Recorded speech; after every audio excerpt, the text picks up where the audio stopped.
Amados hermanos amados, el pastor Pedro Saavedra les saluda. Seguimos adelante con la parte número 2 de esta serie de 5 partes acerca del verdadero evangelio, las buenas nuevas del reino.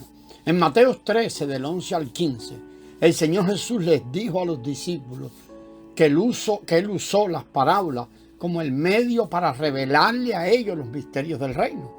Él les habló en parábolas debido a que los líderes religiosos, pese a que aparentaban ser muy religiosos y pese a que aparentaban tener mucho celo por Dios, eran indiferentes respecto a los intereses de Dios. Ellos tenían la forma y la apariencia de alguien que busca a Dios, pero carecían de la realidad y aún de la intención de buscar el agrado de Dios. A ellos verdaderamente no les interesaba el deseo de Dios, porque nunca estuvieron enfocados en el propósito de Dios. Antes de esta ocasión, en Mateo 12, allí en los versículos del 46 al 20, recordará usted tal vez esto: la madre y los hermanos del Señor Jesús habían venido a verle con el deseo de hablar con él. Cuando el Señor lo supo, preguntó: ¿quién es mi madre y quiénes son mis hermanos? Estaba rechazando, era su madre, sus hermanos. A veces tomamos esto muy raro, pero en realidad él lanzó una pregunta, proyectándose en realidad al futuro. ¿Quiénes son mi madre y mis hermanos? Él no consideraba a sus hermanos y hermanas los que eran según la carne, sino aquellos que se interesaban en hacer la voluntad de Dios. Todo aquel que se interese por cumplir la voluntad de Dios es su hermano, su hermana y su madre. Esto denota que ya para el tiempo de Mateo 12, el Señor Jesús había abandonado aquella relación con el pueblo judío. Aquello había quedado atrás. Según la carne, los judíos eran los hermanos del Señor. Sin embargo, al final de Mateo 12, el Señor Jesús había renunciado a esa relación. Él ya no tenía ninguna relación con ninguna persona según la carne, y esto es algo importante para nosotros. Para él, sus relaciones serían en el espíritu y relacionadas con la voluntad de Dios, y así debemos ver nuestras relaciones. Debido a que el pueblo judío únicamente le importaban los formalismos y las apariencias, sin preocuparse por aquello que le interesaba a Dios, el Señor Jesús abandonó a ellos y abandonó todo aquello. Después de este hecho, Él comenzó a hablar sobre la realidad del reino en las parábolas, pero no abiertamente, sino de una manera misteriosa. A lo largo de los últimos siglos de la historia cristiana, estas parábolas no han sido muy entendidas o no han sido entendidas por completo. Tal vez a usted le sucedió esto, pero a muchos recién convertidos chocamos con esto y deseamos entenderla y tenemos aquella pasión por la Escritura y en entender todas las cosas que hay en la Escritura. Y acerca de estas parábolas, tal vez usted recuerde que ha oído explicaciones muy distintas y usted mismo tal vez fue animado allí y tenía ese celo por comprar libros para ayudarle a entender esas parábolas. Y se fue dando cuenta al pasar el tiempo que a veces los mismos libros que compraba, los mensajes que escuchaba, habían cosas muy distintas las unas de las otras acerca de la misma parábola. Algunos de esos autores tal vez que usted leía o escuchaba enseñaban que nosotros somos aquellos que compran aquel campo del versículo 44 de Mateo 13. Citaban Filipenses 3, 7 y 8 para demostrar que tenemos que venderlo todo a fin de comprar aquel campo. Otros dicen o daban a entender que el gran árbol de allí de la semilla de mostaza era algo positivo, Mateo 13:32. Otros dicen que al inicio el cristianismo era como una pequeña semilla, y esta es la explicación que daban, sembrada por el Señor, pero que ahora, producto de su grandeza, se ha convertido en algo maravilloso y hermoso.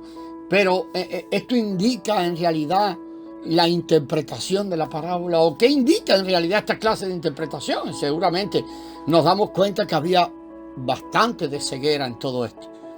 Pensando en ese gran árbol en el que se convirtió la mostaza, en ese mismo capítulo el Señor Jesús nos proveyó la interpretación de las aves, diciéndonos que ellas representaban a Satanás y sus ángeles. O sea que basta entender el contexto de este mismo capítulo, revisarlo, para ver que esos espíritus malignos, las aves, son las que anidan en el gran árbol. No puede ser algo positivo. Son las aves del cielo las que se alojan en las ramas de este gran árbol, no el Dios trino, ni tampoco los santos. Esto demuestra que el gran árbol está vinculado con Satanás.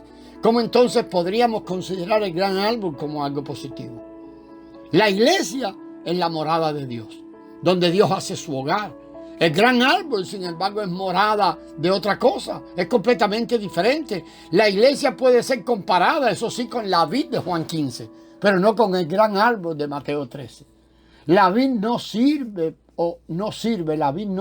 para producir bienes materiales. ¿Alguna vez ha visto usted un mueble de su casa o de alguna casa confeccionada con la madera de la vid? Esto es muy raro. La vid sirve para producir uvas y vino, o sea, algo que comer y beber. Asimismo, la iglesia, amado hermano, tiene que ser esa pequeña y no la gran estructura que quieren decirnos. Pero debe ser esa estructura que debe estar llena de lo que puede comer y beber, porque nutre y cambia la constitución de las personas. El hecho de que las aves malignas se alejen en las ramas del gran árbol demuestra que este árbol es algo negativo. Otros libros, tal vez que leímos o escuchamos, daban a entender que la levadura también era algo bueno y positivo, pues decían que si el pan no tuviera levadura, la gente tendría dificultad en comérselo. O sea, aceptaban como que el pan, para poder ser comido, para que sea suave y apetitoso, debe tener algo de levadura. Y esto en realidad, por un lado, es correcto en el pan material. Sin embargo, Levíticos 2:4, Dios no permitió que ninguna levadura fuera añadida a la ofrenda de harina. La ofrenda de harina tenía que ser sin levadura. Por ejemplo, el catolicismo excusa el uso de la levadura diciendo que es difícil para las personas recibir a Cristo si no hay levadura. Y estamos diciendo del catolicismo, pero en realidad esto está muy metido en el cristianismo religioso. No le vamos a decir muchas cosas difíciles a la gente. Vamos a ponerle, tal vez no dicen la palabra levadura, pero vamos a dejar de decirle las cosas o ponerle o dorar las cosas o darle una apariencia diferente. Muchos arguyen que que las personas no aceptarán simplemente la verdad acerca del nacimiento del Señor Jesucristo, de la resurrección de Cristo, si no está mezclada con algo que la haga que la puedan ver, como la Navidad, la Pascua. Cristo, amado, es la harina, pero lo que se le añade aparte de la harina es levadura. La Navidad es Cristo más algo añadido. Esto es la harina más la levadura. La resurrección de Cristo más la levadura se ha convertido en todas esas celebraciones que tenemos de Pascua y Semana Santa. Hay quienes se llaman creyentes y aceptan tener ídolos de Jesús, y inclusive se denominan cristianos, y explica que sin la imagen de Jesús es difícil que para las personas tener un entendimiento con respecto a él. Ellos dicen que hacen estatuas y todas esas cosas para tener cierta impresión, para darle a las personas cierta impresión con respecto a Jesús cuando entren ahí en lugares de reunión. Esto es levadura maligna. Quizás, amado, ustedes o algunos conservan en sus hogares retratos de Jesús, donde se le presenta como una persona físicamente bella y bien parecida, pero la misma Escritura afirma que el Señor Jesús no tenía ni hermosura, ni esplendor, ni atractivo alguno. Isaías 53:2.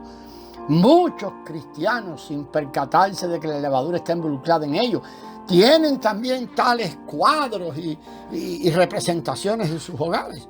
Que el Señor nos ayude a ver esto desde la perspectiva del Espíritu. El sistema de clérigos y laicos que ha dado tanto problema es otro ejemplo de una especie de levadura.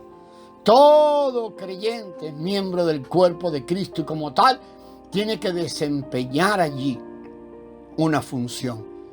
Esa función que espera el Señor de nosotros, que funcionemos como reyes y sacerdotes. Pero ¿cuál es la situación actual? En los llamados servicios cristianos, reuniones cristianas, la gran mayoría de los cristianos permanece callado mientras que una persona les ministra. Este es el sistema de clérigos y laicos. No es exclusivo del catolicismo. Según los defensores del sistema de clérigos y laicos, no todos saben cómo servir a Dios. Por lo tanto, algunos tienen que ser enviados a seminarios para aprender el arte y la técnica de servir a Dios, tal como otros van a las escuelas de medicina o las escuelas de ingeniería para aprender a ejercer la medicina y la ingeniería. Otros van a la escuela de leyes para aprender a ser abogados.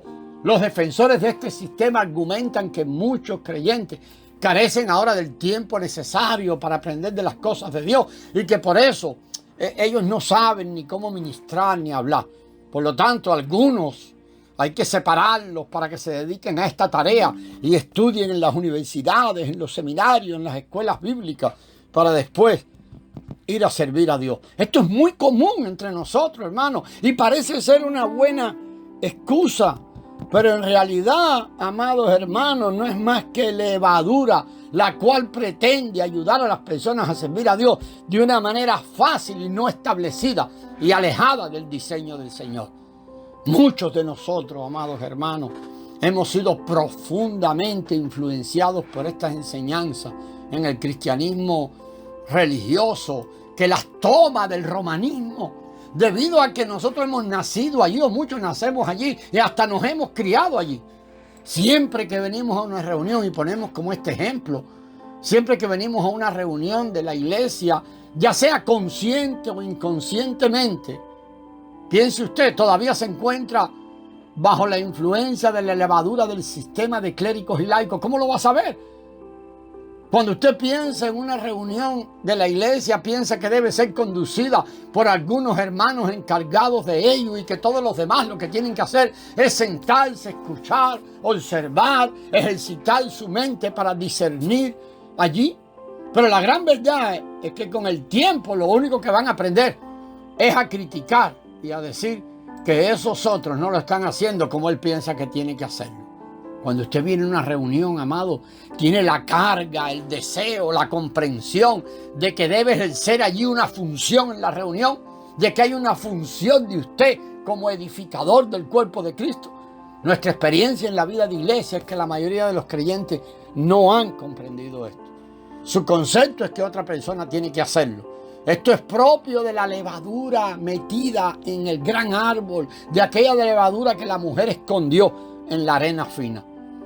En la Biblia la levadura siempre es algo negativo. Aún cuando puede servir de ayuda, es por una ayuda negativa. Si tenemos un corazón abierto y sincero, con un sincero interés por la voluntad de Dios, entonces Él nos dará un espíritu de sabiduría y de revelación para ver todas las cosas. Oh, por su misericordia Él lo hará, amado. En estas 4 parábolas de Mateo 13, y vamos a seguir adelante en ellas, hay 6 cosas allí muy positivas. El sembrador, la semilla, la buena tierra, el trigo, la hierba de mostaza o la planta de mostaza y la harina. Y las vamos a ir viendo por separados en el próximo audio. La gracia del Señor sea con todos vosotros, amados.